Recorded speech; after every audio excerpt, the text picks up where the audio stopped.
Why is it that I decided to, or rather, why did I volunteer, to give this refresher course on basic stat? Okay, there are actually several reasons. One is, um, I noticed, by the way, I've been teaching in the tertiary level for 20 plus years. And I noticed that when students come, when they enter college, and then they sit in a stat class, almost 90%, if not more, are nervous, first day of class. And it would be good, if very early on, when they are under you, for those who teach in high school or even in elementary, it would be good to emphasize that stat is something that they can really use. No, it is not something that that is like foreign to them. No, it is like math. No, and we know that math is everywhere, and so is stat. Okay, stat is everywhere. The second reason I wanted to do this webinar is if there are some misconceptions you might have, I hope I will be able to clear them in this webinar. And the third is because the elections are coming. Okay, and we just have to be very careful when we read about the result. Usually every week there are the results of surveys that come out on who is leading. We must be very careful when we see an article.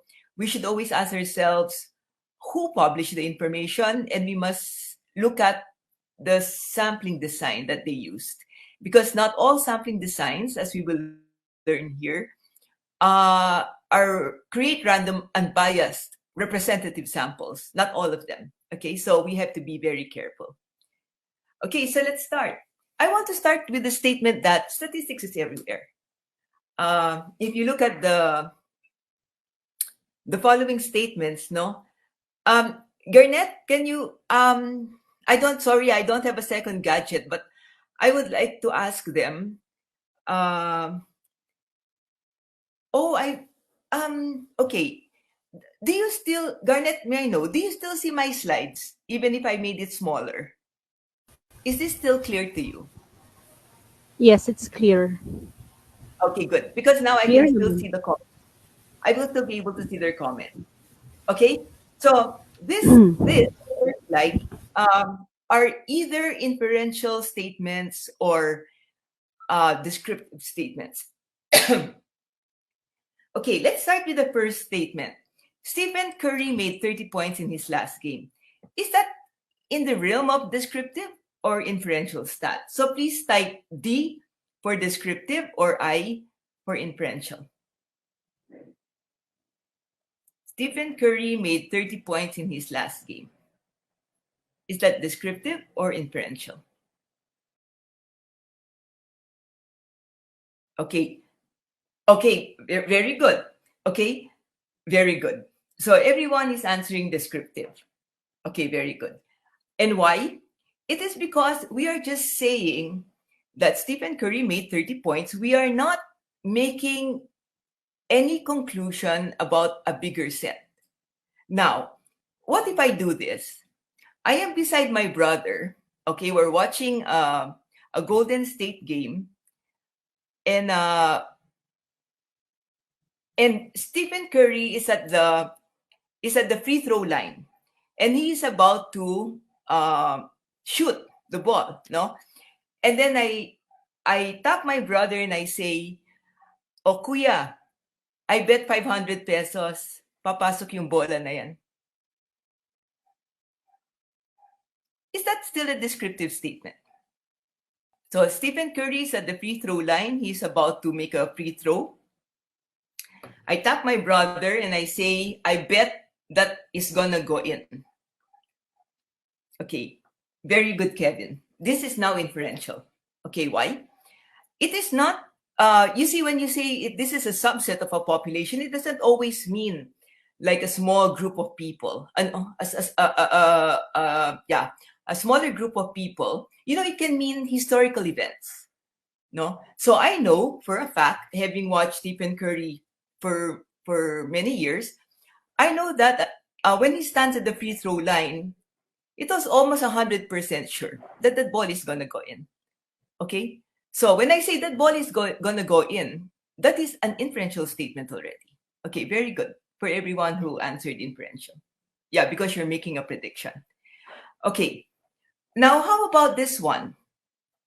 Um, so Anna had a fever and she wanted to know whether should you use descriptive or inferential stat if you want to know if Anna has a bacterial or a viral infection.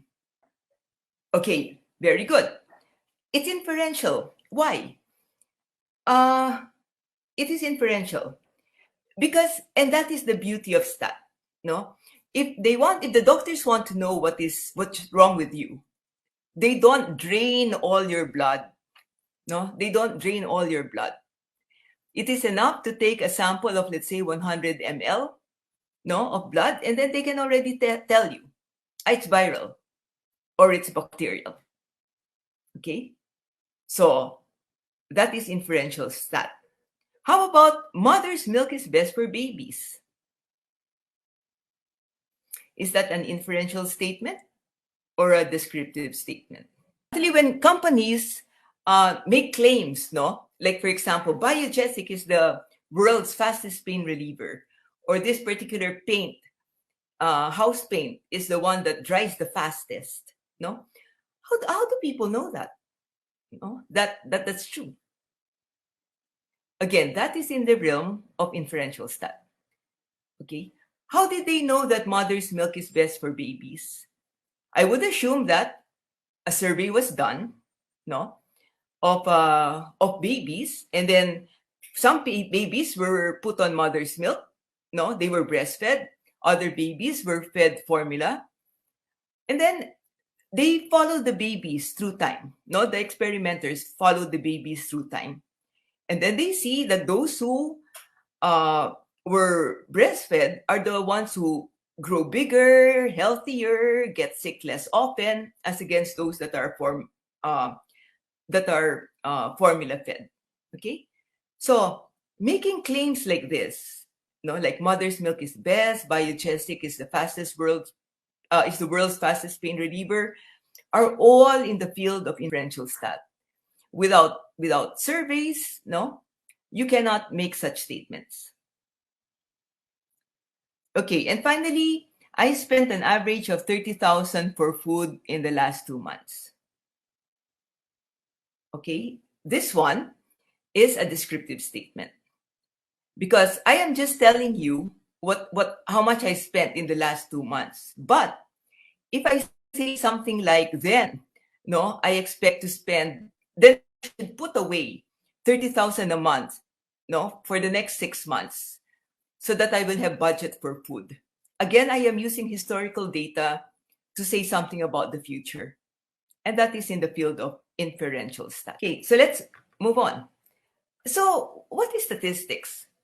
No, statistics is the branch of math that deals with data collection, presentation, analysis, and interpretation of data. And in all the years I've been teaching statistics, this is also the way I present my lessons. I start with how data should be collected, and then how it's presented. Presentation means the different kinds of charts, tables, and I always tell my students the worst way to present findings is through like words, paragraphs. I used to work with the National Power Corporation, and there would be times that we will present to the board. You will be, let's say, 8-9 departments scheduled for that day, and each department is given like 10-15 minutes to present the most important thing that they did, and they want to ask from the board, like resources. If you put it in words, and there are 8 departments after you, you don't leave any impression, significant impression with the board members. But the minute you present it in line graphs or pie charts or pictograms, and then it's very clear in their head, no, exactly what you're trying to say, and in like sometimes in a split second, no, they already know what you're wanting to say and what you need in the future. Okay, that is what presentation is all about, not paragraphs, no, always graphs, tables, no, to make an impact. And then I tell my students the different ways of analyzing. Next week, if you will join me, some very simple measures to make sense out of data are the measures of central tendency, mean, median, mode, and measures of dispersion, no, like the standard deviation. This may be very simple concepts, no, if you just study them like that. But I teach operations management, and I teach my students about quality control, and the mean and standard deviation as complementary measures are done, no, in quality control, no, to make sense of the data and tell management whether the processes are still in control or not. Okay, and finally, interpret the data, no? What are these measures telling you? Okay. Okay, these are the two branches of statistics, descriptive and inferential. What you have to remember here is in descriptive stat, you do not make an inference. Okay? So let's say I want to get the average height, no, of the Miriam College higher education student. So let's say there are currently maybe like 1,000 college students, no, in Miriam, and I want to get the average height. Okay, I'm not going to waste money and time measuring the heights of all 1,000. Of course, I am going to do sampling. Now, so let's say I get a sample of 30, no, from 1,000. And then I do a frequency table. And I say, so I got, let's say, 50 students, no, for my sample out of 1,000. And then I do a frequency table. I say, for those who are like 4 feet 8 inches to 4 feet 9 inches, there are like 5 of them, no? 4'9" to 4'10", there are like 6 of them, etc. And then 5'1" to 5'2", there are like 20 of them, for a total of 30, which is my sample size. So even if I come up with the details, no, of how these 30 students' heights are through a frequency distribution, that is still descriptive statistics. Okay, why? Because I am not going out of the sample of 30 students to say something about the 1,000 students. Even if I'm very detailed in how I talk about the 30 students, no, and come up with a frequency distribution, that is still descriptive stat.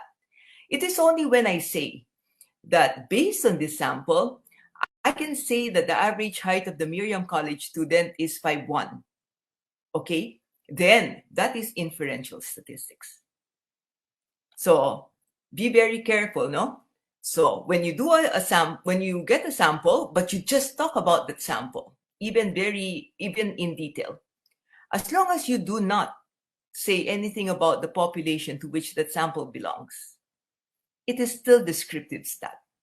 No? It is only when you go out of that sample and say something about the parameter, no, is when it becomes inferential statistics.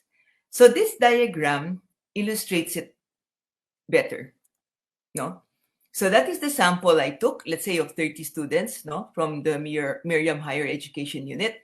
But my population is the 1,000 students. Okay, why do people take a sample? Because, as I said earlier, time and money constraints, no? You don't have all the time in the world, you don't have all the money in the world.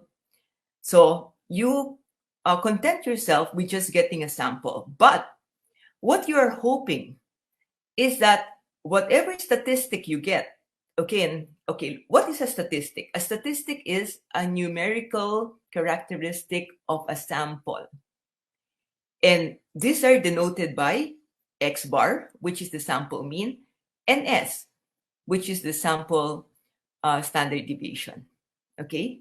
But our hope is to really know the value of mu, okay, which is the parameter that corresponds to the sample mean x bar, and sigma, which is the population standard deviation corresponding to the sample standard deviation S. That is really our objective, no? To say something about mu and sigma.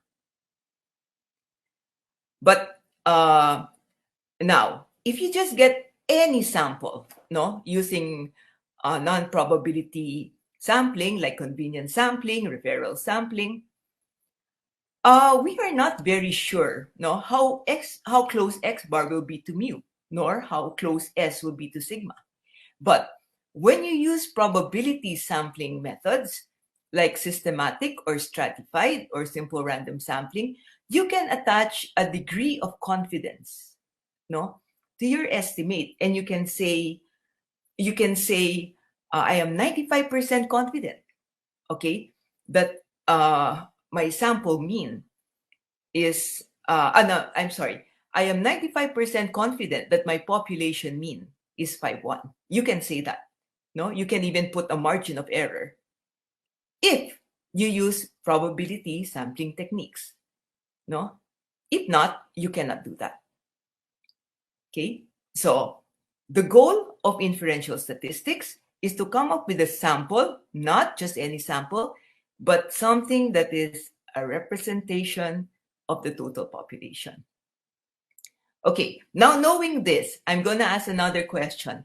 Is the meat of statistics descriptive statistics or inferential statistics? Which do you think of those two branches is the more important one? Very good. Okay, it is inferential statistics. And that's why the whole theory of statistics, no, is really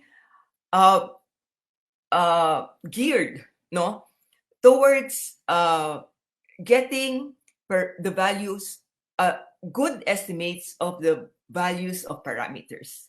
Okay, so inferential is the meat of statistics. Okay, now there is only one way you can say that I am 100% sure that the value of my population mean mu and the value of my population standard deviation sigma or my population proportion p is so and so. And that is only when you get a census. Okay, and we know that. Now, I'm sure that some of you followed very closely the elections in 2016 when Mr. Duterte won won as president of the Philippines. If you still remember that time, almost every week, no, there was a survey. Survey results were posted in the papers, in social media, and they were saying how Mr. Duterte at the time was so leading, no, the election. So if people voted today, who was going to win? And Mr. Duterte was very, very far from all the rest. If I'm not mistaken, he was getting like 60%, no, of the vote at the time. Unlike in the vice presidential race, from the beginning, Lenny and Bongbong Marcos were neck to neck from the beginning. Okay, so when the elections came and they were over and the votes were counted, it was no surprise that Mr. Duterte really won by a big margin. Okay, because the survey, no, which were based on random samples, showed that fact, no, that he was really leading. And it came as no surprise for me, no, as a statistician, that until the very end, Lenny and Bongbong were neck to neck because that was what the survey showed. Okay, now you are going to be, I don't know if you read, no, but there are, let's say, 50 million voters in the Philippines. Okay, 50 million. What is a number you would be comfortable with? No, number of people sampled for you to believe the results. Like I will only believe the results if like 100,000 were. I'm sorry. I will only believe the results if 10 million were asked. No, out of 50 million voters, or I will only believe if like half were asked. No, what number would make you believe the results of a survey of 50 million voters? Can I see the numbers? Students this question and they were saying, I will only believe if it's 25 million, half, or I will only believe if it's 10 million. Okay. Okay, more than half of the population. Mr. Kabik said 10%. Okay, 10% of 50 million. Okay. Oh, but some answered 1,000. Some answered 5 million. Okay. Some 1 million. Oh, well, 50 million would be a census already, no? Some said 60%. Okay, you're going to be surprised. You will be surprised. Do you know how many? Every time those surveys of either Pulse Asia or SWS were taken, 50 million, 50 million was the population size. It could range as small as 1,500 to as big as 3,000. That was the sample size. Okay. Yeah, very good. No, some got it. 1.5, 1.2. Okay. And you're like, wait a minute, how can that be? How can 1,500 or 2,000 people represent what 50 million think? Even my mother doesn't believe it, no? Because in 2016, my mom at that time was pro Mar Rojas. Okay, of course he lost, no, by a big margin. She couldn't accept na Mr. Duterte could win, no, as president. And I was explaining to her.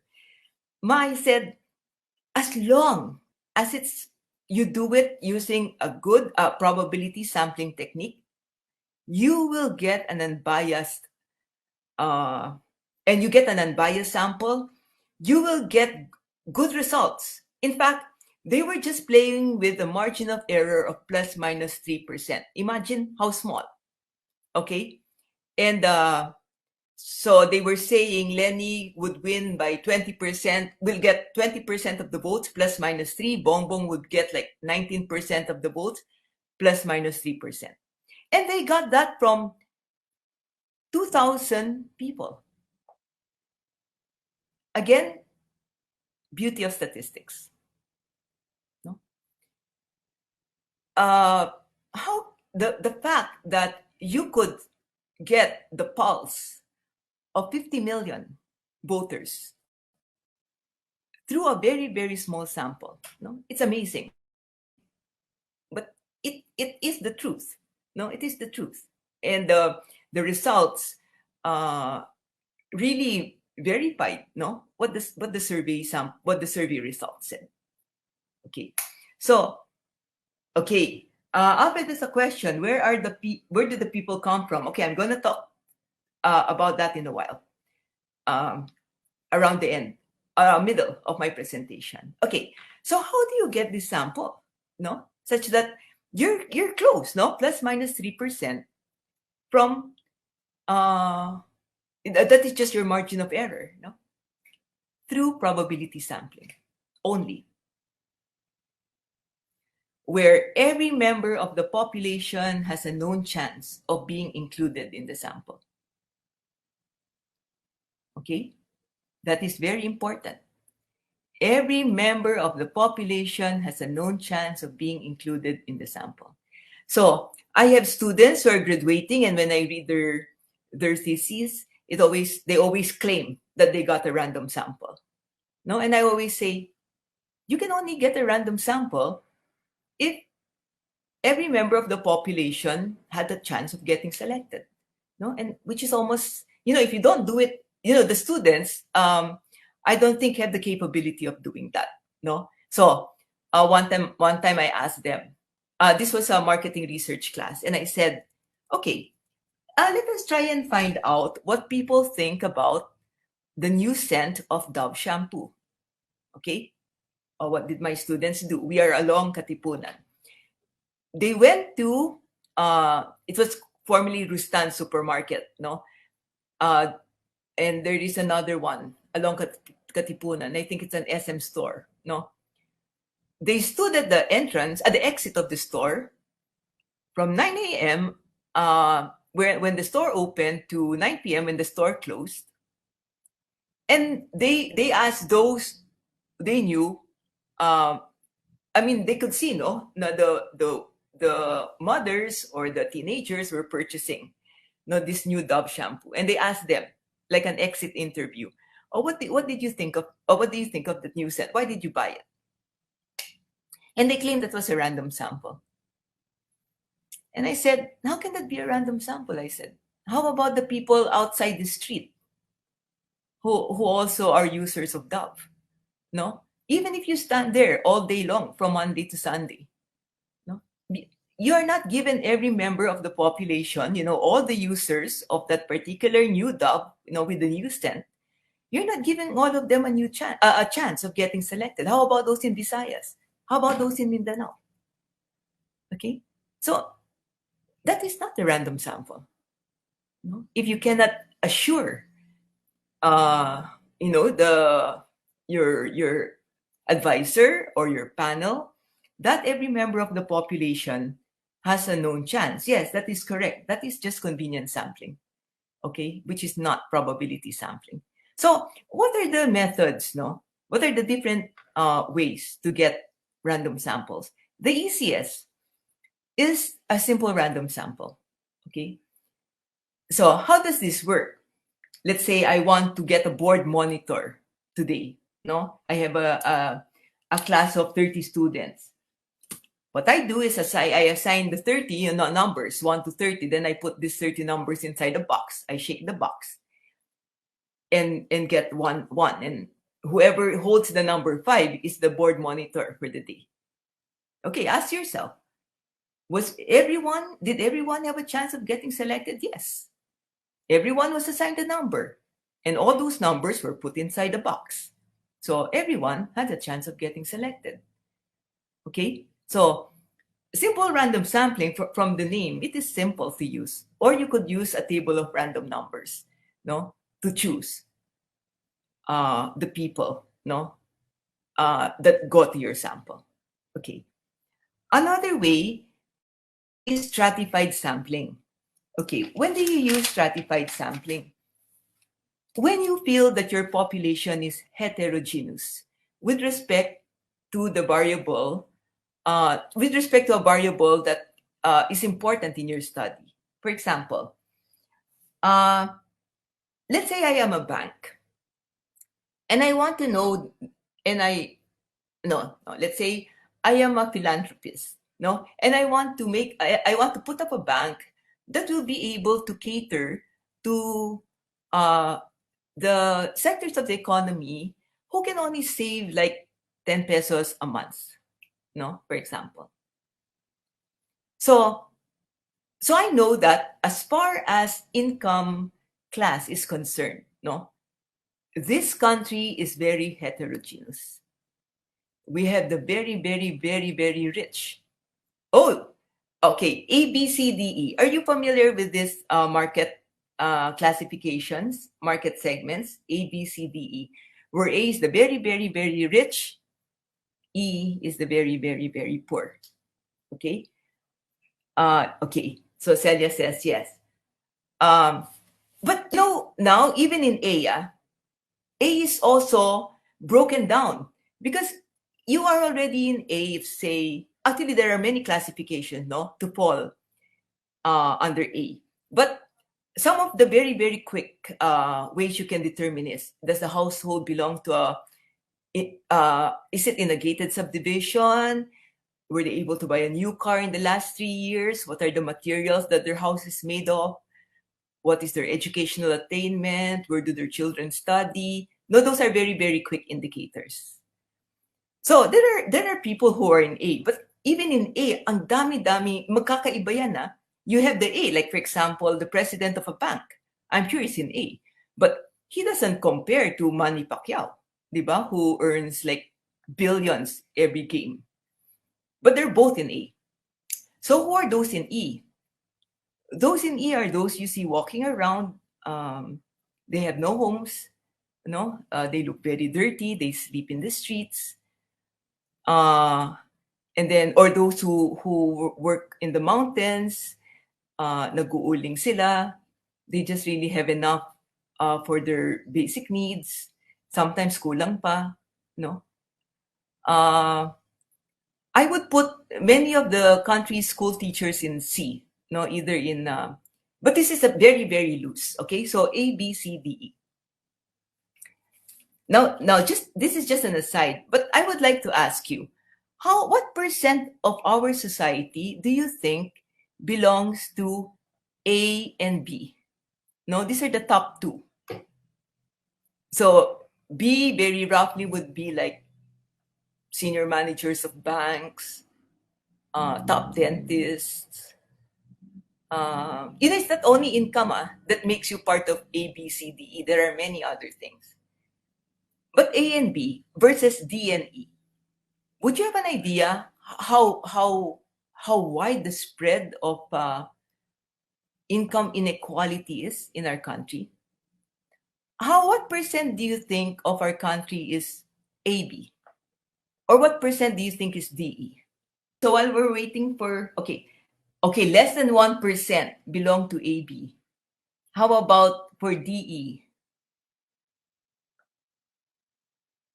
Okay, 1.5. Okay, 1 to 5%. Very good.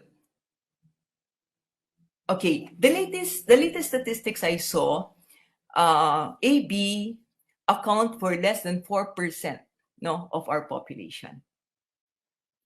DE, latest statistics to, around 50 to 60% of our population. Okay, very good. So someone says here 60% for DE, 50 to 60%, and like only 1 to 4%, no, for AB. Okay, that is how there is such inequality, no, in our country. Very sad to say. So going back to this bank, no, I know that as far as income is concerned, we are very heterogeneous. So I must use stratified sampling. Okay. And in stratified sampling, okay, the very first thing I have to do is to create strata. No. And I must make sure that each stratum is homogeneous. Now, with regards to the variable I'm interested in, which is in this case, income. Okay. And then what I do is I can do simple random sampling for every stratum to get my sample size. No. So the advantage of stratified sampling is, aside from knowing, like the average saving potential on the average, of the whole country, I can also know the average saving potential per stratum. Okay. So if I find out that, let's say, the D&E on the average per month, they are able to only save, like, let's say, put away, like, let's say, 50 pesos a month, no? Then I will, if I will, think of policies, no? Since I'm a philanthropist anyway, and I don't really do this for profit, I will try to think of policies where I can help them, no? So with the 50 pesos in a month, they will be able to earn enough, or the interest will be able to, they will be able to generate enough interest, no? So that 50 pesos a month will eventually go somewhere. Okay, so that is an example where you use stratified random sampling. In this one here, you see here in the slides, this is a school where you have, of course, 4-year levels. And let's say you want to know their opinion on a certain policy that the school just came up with. Let's say dress code, no? And of course, we know that, the freshmen, they think differently from, the seniors, no? Well, we would like to think the seniors are more mature than the freshmen, but of course, I'm not really sure about that.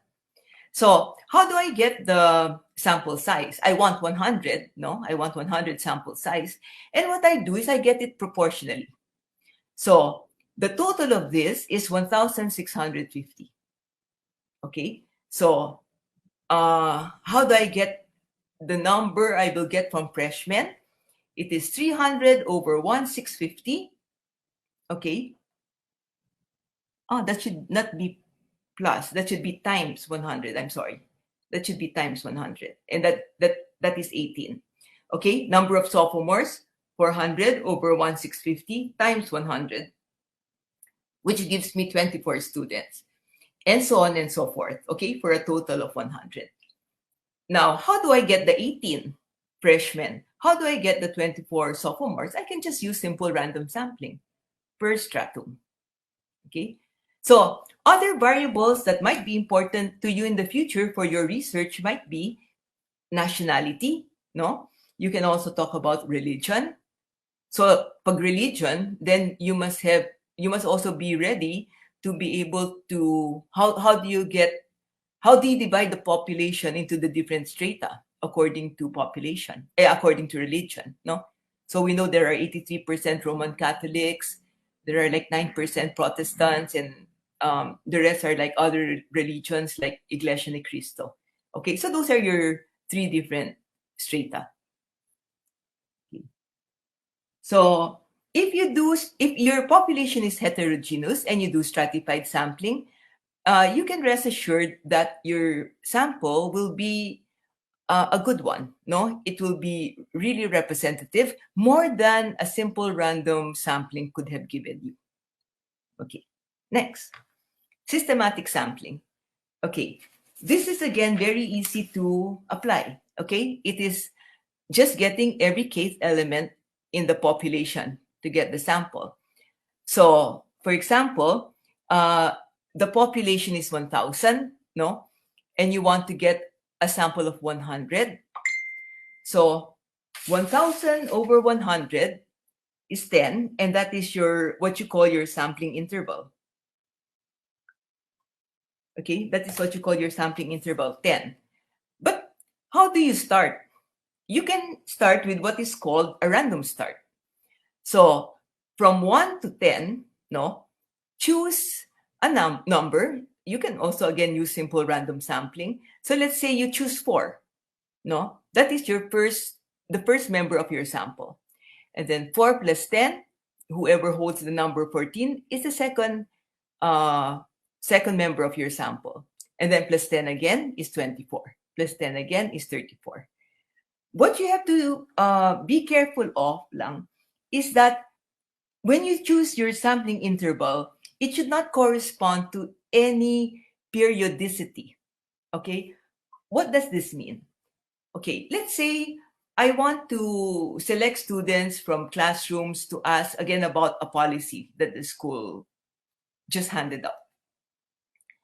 So in a list, no, I arrange the students from bright according to average, brightest to the least bright, no, in terms of average, so 1 to 20.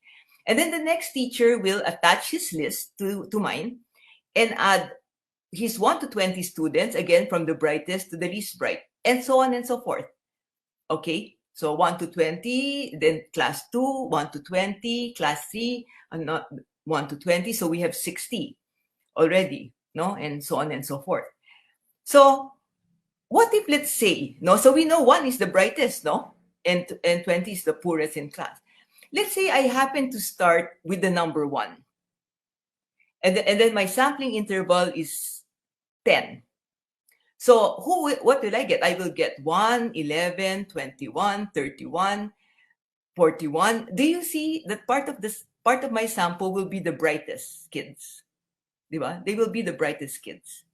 That is what I mean by periodicity. So let's say you're like, is our school good enough to be part of TIMS for next year? Sige nga, I will test my students on how well they know algebra. I'll use systematic sampling. Pero pag dugtong-dugtong nyo naman ng mga class list ninyo, may periodicity, di ba? And it happens you always get the brightest of the class, or they're either the brightest or belong like to the top 11 of the class. So syempre, when you give them an exam, you will say, hey, our school is doing so great now in algebra. That's because you have the wrong sample. Okay? So never use systematic sampling when you feel that there is some kind of periodicity in your the way the list is prepared. Okay. Okay. Cluster sampling. In cluster sampling, there is a natural grouping. Okay, the natural groupings are evident. Okay, so when can I use this? Let's say I own an orchard, no? Oh, okay. Let's say I own an orchard.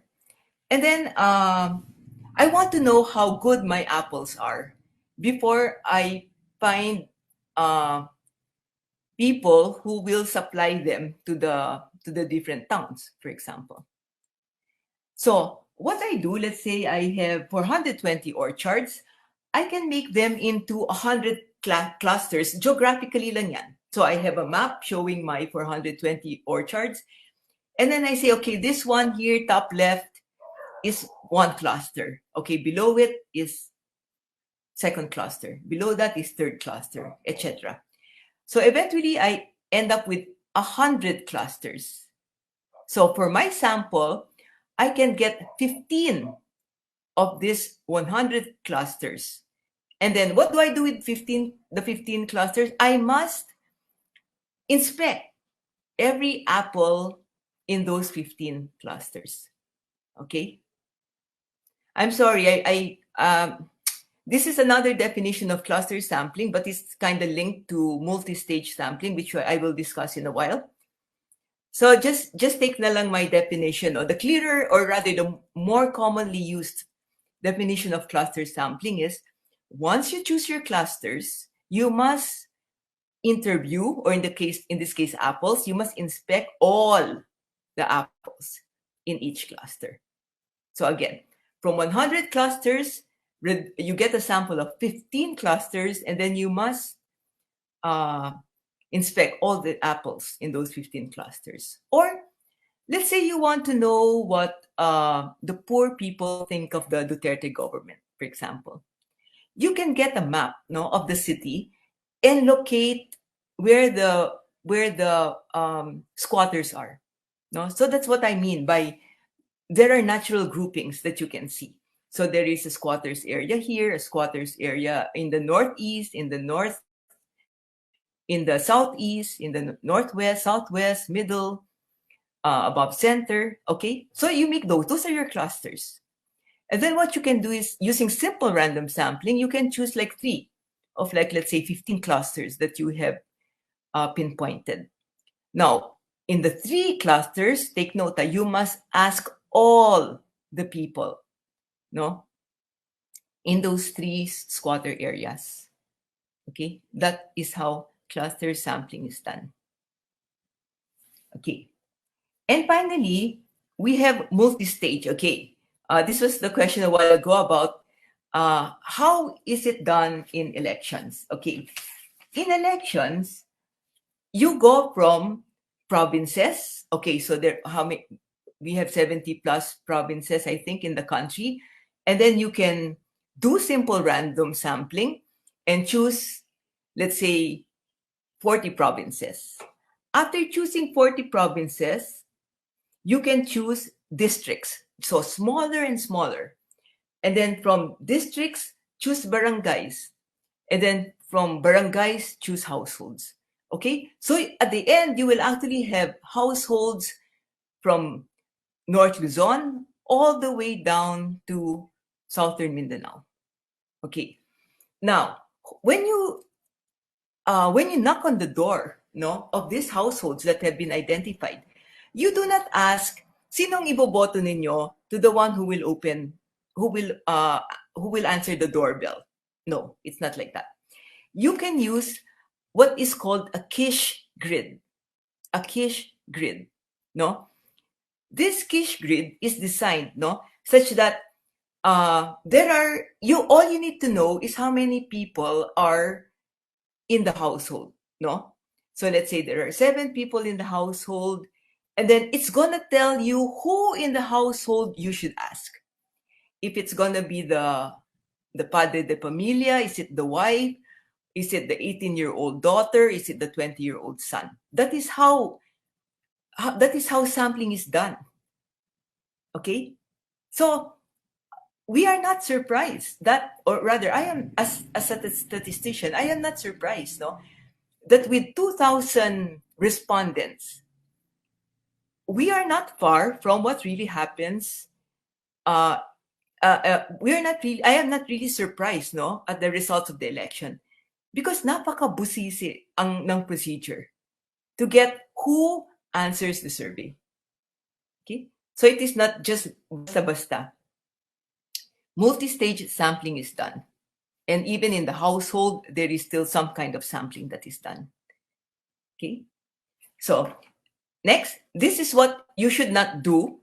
Okay. If you want to generalize to the population, non-probability sampling, but it is good for some things. Okay. Like in marketing research, no, we do focus group discussions, and in focus group discussions, those are only 8 people.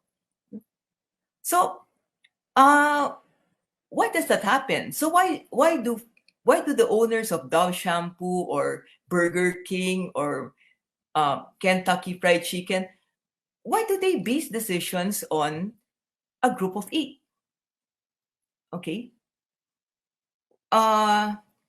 First, let me tell you how much it cost, no, to do a national survey. The last estimate I got was 800 per person. Okay. So can you imagine that you do a national survey with 10,000 respondents? Okay. So that is 10,000 respondents times 800. That is easily 8 million pesos. Not everyone has that money. So some firms, no, they just want naman like, sige, just give me like what people are feeling, no, and then let's work on that. Insights, just give me insights, and some companies are happy with that, no, the results of those. So not necessarily a probability sampling all the time, no, it really depends on your objective, and it depends on your manpower, it depends on your resources, and it depends on your time. Just always remember, no, with a non-probability sample, you cannot generalize to the population, nor can you attach any degree of confidence, no, to your findings. So, what are examples of this? Okay, the convenience sampling, as as I mentioned earlier in Rustan's. Why convenience? Very easy to reach, no, very accessible. The students are from Miriam College. They just cross the street. Rustan Supermarket is there. Okay, very easy to ask people. So you can just like ask like 100 people, like or in the mall. You can just go to Trinoma or SM North or SM Mega, and then just pull people aside and say, can you spare like 10 minutes of your time? No, this is a very quick survey. And then for that, I'm going to give you an umbrella. What you have to be very careful of, though, when you do convenience sampling, are those people who volunteer. Okay? Because people see that you have nice giveaways, nagprepresenta sila. Okay? And what is the problem with that? You will encounter what is called selection bias. The people who present themselves, no, they have the courage to present themselves. They might have certain personality traits, no, that are common among them, no, that are common among them. So they may be the well, I wouldn't want to like think what those are, but you know, I think you understand, no. So if you just get people who come to you, no, and volunteer, you might suffer from selection bias. So just be wary of that. Okay. So next, here. Okay. So like, let's say you want to test a beauty product. Okay. You can say, can you refer me to your mom? No. And then can you ask your mom's friends and ask your mom's friends to refer me to their friends? and so on and so forth. And that is what you call snowball, no, because it snowballs from one person or two persons, then they have contacts, and these contacts have contacts. It's like a snowball that gets bigger and bigger. Okay. Again, what should you be very careful about? Because they are socially connected, they may share common factors. Okay. Uh, so let's say you want them. Let's say you want to ask who they will vote for, no, for the elections.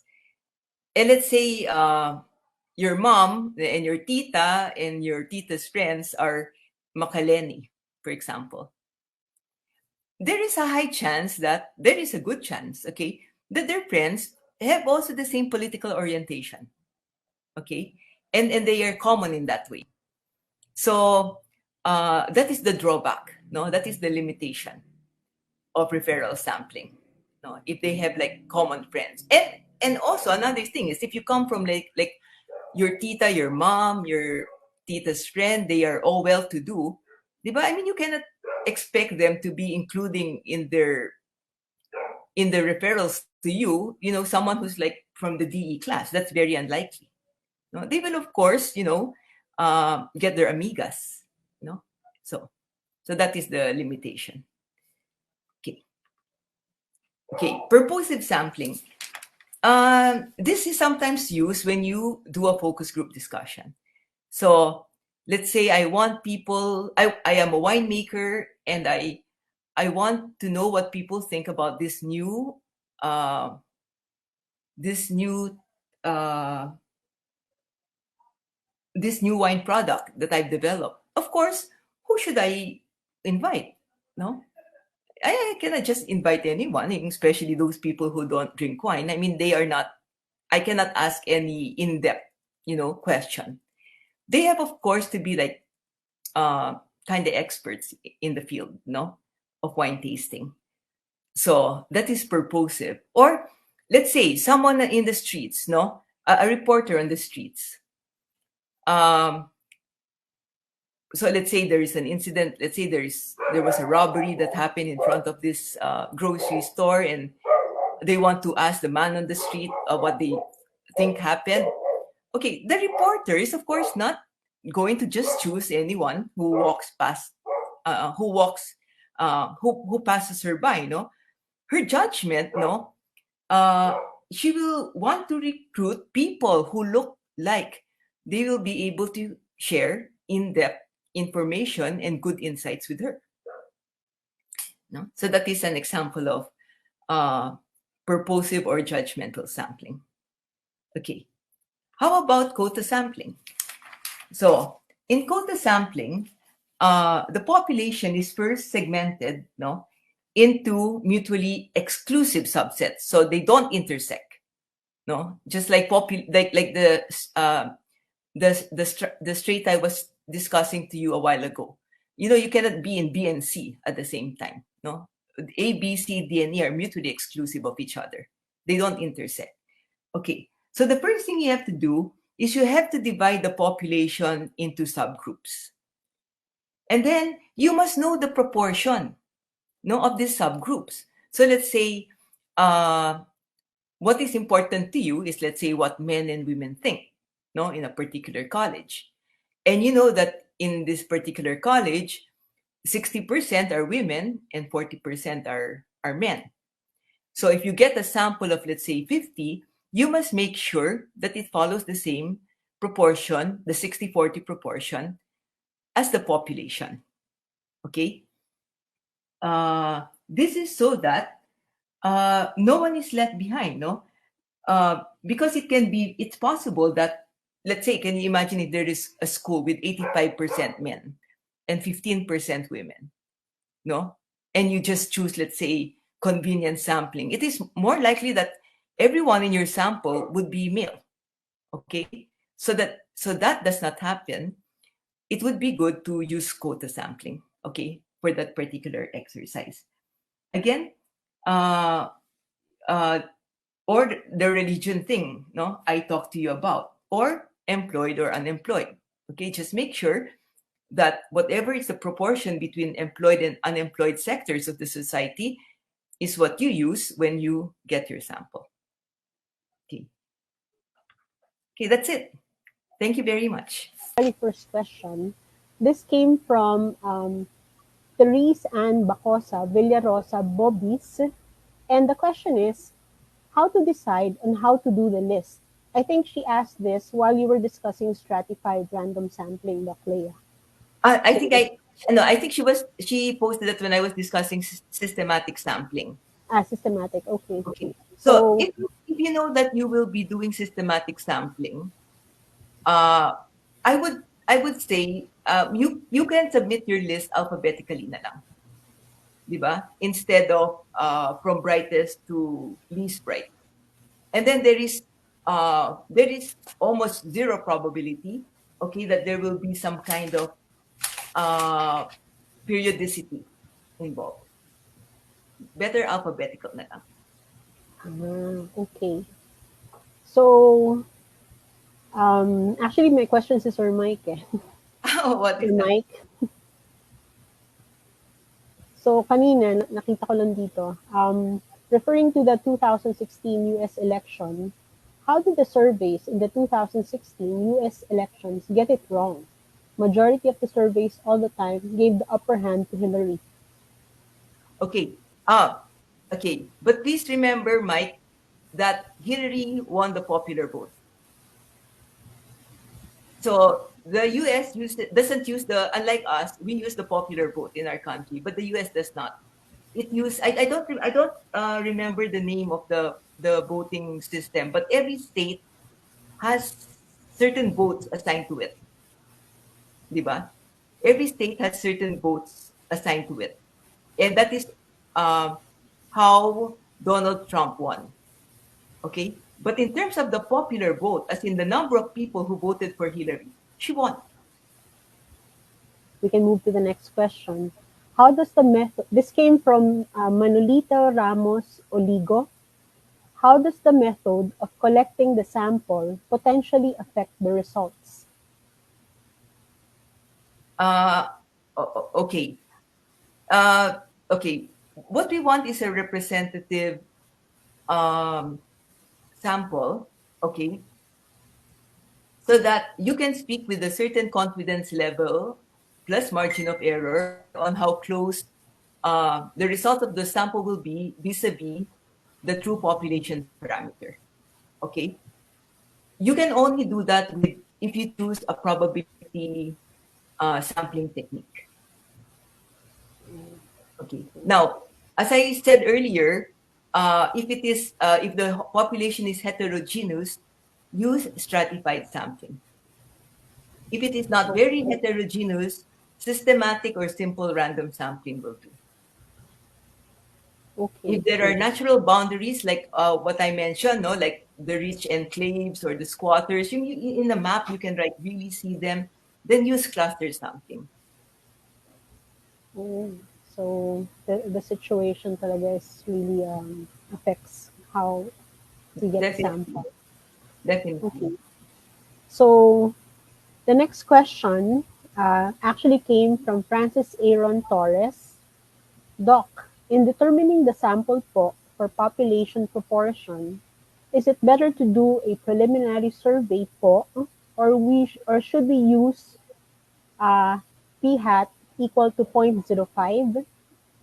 Okay. What is Uh, done po yeah. po ba in surveys and what is our basis po for setting the margin of error? Okay. Uh, Francis, it should be p hat is zero point 0.5, not 0.05, because p hat of zero point 0.5 allows the greatest variability. And if you don't know anything about the population proportion and you're not willing to do a preliminary survey, of course, that's the best, no? If you can do a preliminary survey and then get the value of p hat from the preliminary survey, that is what you use in your formula. But if you're not able to use a preliminary survey, most studies use a p hat of zero point 0.5. Oh, Yeah. okay. So I hope Sir Francis is naliwanagan na po si Sir Francis. So let's move on to the next. The next question is from Archie Gambuta Doric, and the question is Slovin formula recommended for computing the sample size? Okay. When you deal with, if you're not very sure of the distribution your data follow, no, you cannot say if it's like normally distributed or Poisson distributed. Also, so you don't know anything, no, about the population. Then you use Slovin's. You can use Slovin's formula. And Slovin's formula is used for non-parametric stat. So if you're dealing with ordinal or categorical data, and then you can use Slovin's formula. So for two reasons. Now, one, you don't know, you don't have any idea that is the distribution of the data. The second, you're dealing with non-parametric statistics. Okay. So next question came from Romer Binamira Brocas, and the question is, on our division, there are varieties of school catering different types of distance learning modalities. If I would like to make a research on its implementation, how would I do the sampling method? Okay. Uh, Romer, would you say that the schools in your division are more or less homogeneous? Like, are they all like mostly public schools, or you have like a combination of schools that are like you have like boys schools? When you say division, are those usually public schools? I'm not so sure. But anyway, if they're usually public schools, so they are homogeneous, then it is okay that you just get a list, no? You just get a list of these schools, and you either use uh, just simple random sampling or systematic sampling. That would be enough. Okay. So next question, actually marami pa tayong questions. Block Leia. So, came from Jana Suryaga. Ma'am, how can we formulate a questionnaire for quantitative research po? Saying, when you make a questionnaire, no, I would rather that you, but okay, uh, you use, I cannot, I don't really know what you mean, but are you saying like the number of closed, the open type of questions, the closed type of questions? Is that your question, Jana? Uh, I really It's cannot. really very general. So, It's very general. what if it's an open type question? No, I would always suggest more closed-ended questions than open-ended. Close-ended questions, yeah. Yeah, because it's very difficult to uh, because when you do open-ended, no, where students can, where your participants can answer like long sentences, you still have to go through an extra step of putting them into themes, no, putting them into themes, and then you even have to do additional encoding after you put them into themes before you can actually work on the data. So I don't know if that was what she wanted to know. Okay. So, Also, you should moving avoid. on. Ah, Oh, excuse me, Garnet. mhm. Also, you should Yes. avoid the way you ask questions in a questionnaire, because that uh that is also one reason why you have sampling errors. No, for example, never ask it this way. Ano yung magandang ginawa ni President Duterte sa pamamalakad niya? Okay, that's a bad way. That's a leading question. That's what you call a leading question. Okay, because it's like you're already saying, they already are thinking, ano yung maganda? So hindi hindi like they're not open to whether it's good or bad, because you already limited it to anong maganda na ginawa niya. Okay, that is what you call a leading question. So even the way the questions are phrased, no, are very important. Actually, she has a follow-up question. So, di Okay. ba, her question is, Ma'am, how can we formulate a questionnaire for quantitative research po? And her Yeah. follow-up question is, and what sampling will you recommend po? Thank you. Okay. You know what? I'm sorry I cannot give you like just one sampling, one formula. Are you talking about sampling or sample size? This is just a sampling technique. Okay. Jana, who will you be giving the questionnaires to? If it's students in your school, no, we can treat them as okay. Are they students in your school or people in your district? Because it would matter. The sampling technique that you use will depend on how the population looks like. If it's heterogeneous or homogeneous. Mm,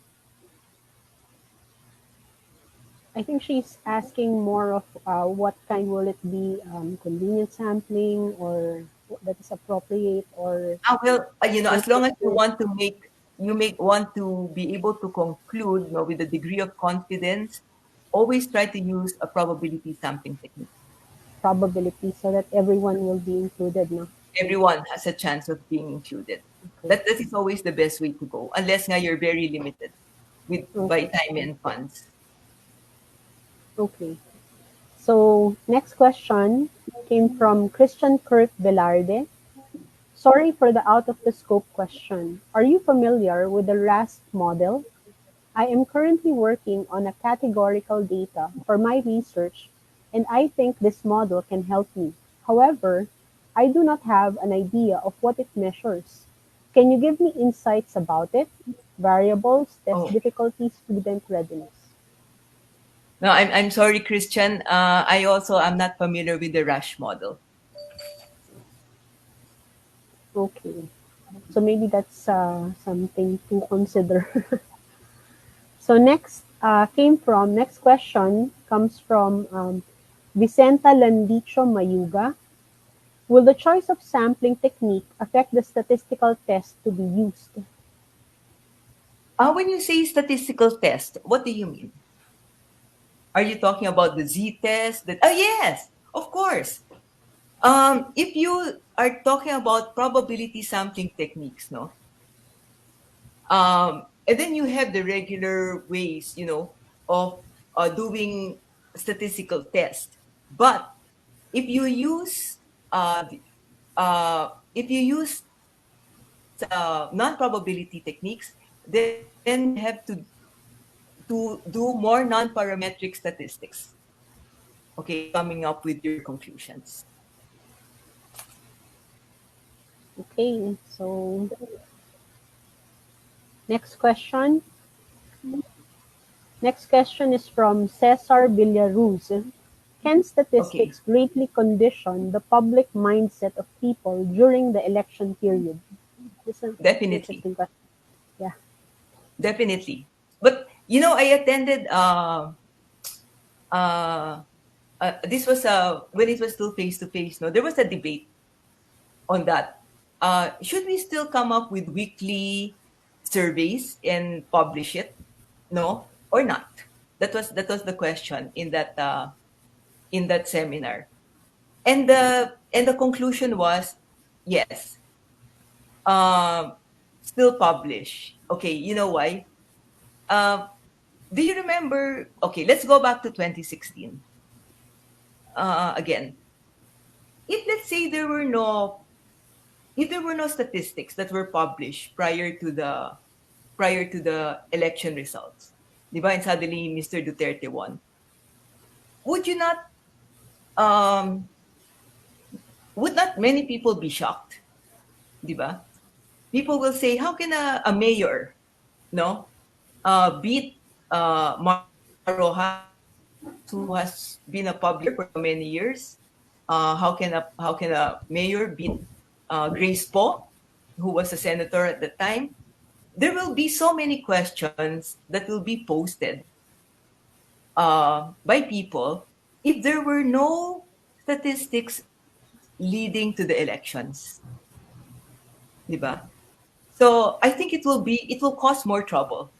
Even if we know that statistics do condition the public, no? But wouldn't it be more trouble if there are, you don't hear anything. You don't know who's leading. And then suddenly this candidate comes out to be president and he's like from nowhere.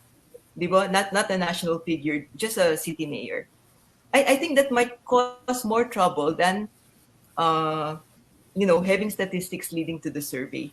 What I would rather that people do, encourage people to vote according to their uh, what do you call that, Garnet? According to their conscience, di ba? Conscience.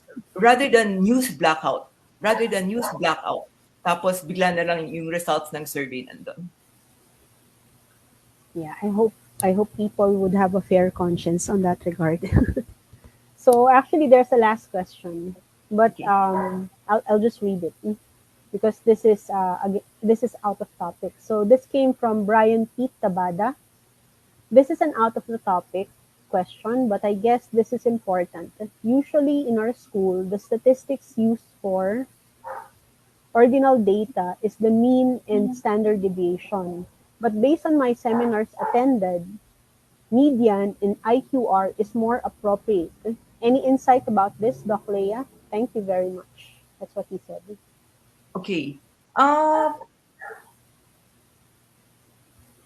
okay. Let me so we some of us are familiar with the Likert scale, no? So in the Likert scale, we are asked, let's say, what do you think of the performance of the president? And this is from 1 to 5, where where 5 is very happy, 4 is happy, 3 is neutral, 2 is not really happy, and 1 is very unhappy.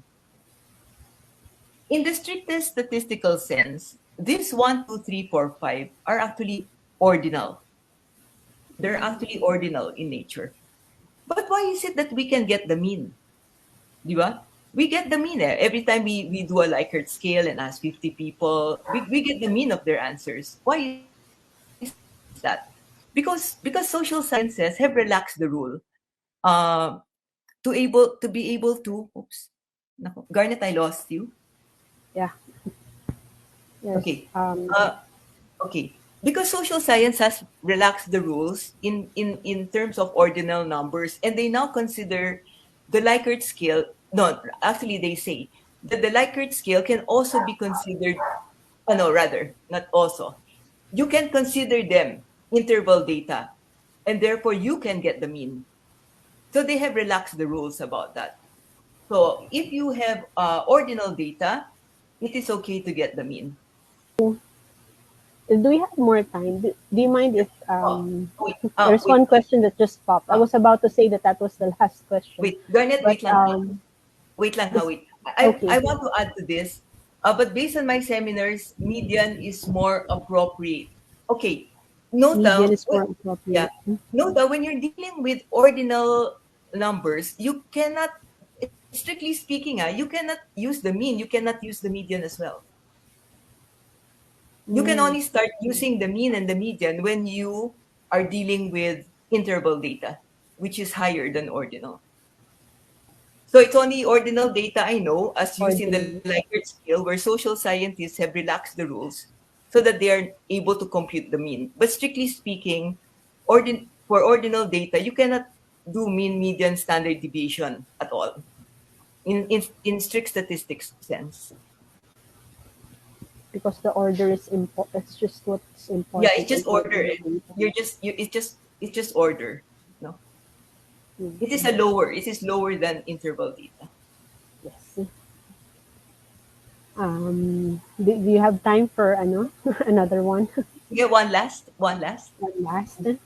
So the last this question popped from this came from Jeneline One more, Leah. This is it refers to the Likert scale that you mentioned. Just one more Yeah. question. Okay. It came from Lerma Reyes Ilaw. Speaking of the Likert scale po, how do we set po the intervals for the interpretation of the computed mean? Okay. As I said, no, strictly speaking, a Likert scale is actually ordinal in nature.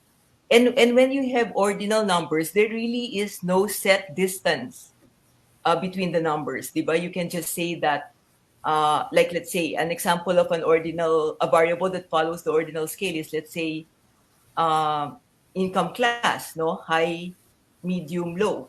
But you don't really know the distance between low and medium and high. Okay, that is ordinal. But I said social scientists have relaxed this, and they assume that you can assume that it is a 1 unit distance between 4 and 5. That is why you can use the mean.